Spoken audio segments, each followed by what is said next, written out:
जब आप प्रथम बार नामोपदेश प्राप्त करते हैं तो आपको पीने के लिए चरणा अमृत की एक छोटी सी बोतल व मखाना प्रसाद का एक पैकेट मिलता है।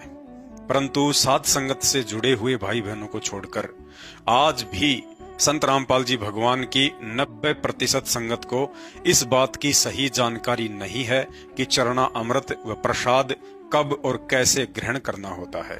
तो चलिए शंका समाधान के इस एपिसोड नंबर 4 में जानते हैं कि गुरु चरणा अमृत को ग्रहण करने की उत्तम विधि क्या है। प्रतिदिन नित्य नियम का पाठ करते समय पवित्र भक्ति बोध पुस्तक के पेज नंबर 23 पर हम पढ़ते हैं कि चरणा अमृत कदाचित पावे 84 कटे लोक सिंधावे, अर्थात प्रतिदिन गुरु चरणामृत पीने से जीव के 84 लाख योनियों के फंद कट जाते हैं। नाम उपदेश के साथ ही गुरुदेव भगवान का चरणा अमृत तथा आदरणीय गरीबदास जी महाराज जी के द्वारा लिखवाए गए सूक्ष्म वेद अमर ग्रंथ के पाठ की शब्द शक्ति युक्त मखाना प्रसाद हमें प्रतिदिन प्रसाद रूप में ग्रहण करने के लिए दिया जाता है। इन्हें आप सुबह उठते ही आरती से पहले या आरती के बाद ग्रहण कर सकते हैं। उपदेश के बाद आश्रम से चरणा अमृत से भरी हुई जो प्लास्टिक की एक छोटी सी बोतल मिलती है, उस बोतल में से मात्र कुछ बूंद या एक ढक्कन चरणा अमृत किसी अन्य साफ सुथरी 1 या 2 लीटर की बड़ी बोतल में डालकर ऊपर से सादा पानी डालकर भर लें तथा आश्रम से मिली हुई छोटी वाली बोतल को दरबार साहिब या अलमारी में ढक्कन लगाकर सुरक्षित रख दें। अब रोजाना उठते ही सर्वप्रथम गुरुदेव भगवान को अष्टांग दंडवत प्रणाम करें।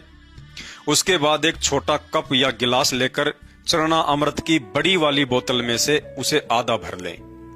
अब उस कप या गिलास को दोनों हाथों से पकड़कर जमीन पर घुटनों के बल बैठ जाएं तथा गुरुदेव भगवान से यह प्रार्थना करते हुए कि हे परमपिता परमेश्वर, आपके चरणों का अमृतपान इस दास को यूं ही मिलता रहे। दास के अंतःकरण में विनम्रता व आधीनता प्रवेश करने की दया करें। इस तरह प्रार्थना करते हुए तथा अपने गुरुदेव भगवान को ही इष्ट रूप में मानकर चरणा अमृत के कप को होठों से लगाकर एक बार में ही पूरा ग्रहण कर लें। उसके बाद आपको प्रथम मंत्र या सतनाम जो भी मंत्र प्राप्त है उस मंत्र का इच्छा अनुसार घुटनों के बल बैठे बैठे ही 1 या 2 जाप करें। जाप करने के बाद खुली आंखों से सामने रखे हुए गुरुदेव भगवान के स्वरूप के दर्शन करते हुए अष्टांग दंडवत प्रणाम करें। अष्टांग दंडवत प्रणाम करने के बाद उस खाली कप या गिलास में थोड़ा सा सादा पानी डालकर फिर से हिलाकर ग्रहण कर लें तथा गिलास को स्वयं अपने हाथों से धोकर रख दें। उसके बाद मखाना प्रसाद के 2-4 दाने भी प्रसाद रूप में ग्रहण कर लें, लेकिन ध्यान रहे चरणा अमृत व मखाना प्रसाद को कभी भी खड़े होकर ग्रहण ना करें। ऐसा करने से प्रसाद का अनादर होता है। भाई और बहनों, मखाना प्रसाद को आप जी दिन में तीनों समय की आरती के बाद में थोड़ा थोड़ा अवश्य लें, जबकि चरणा अमृत को केवल सुबह के समय ही लेना है।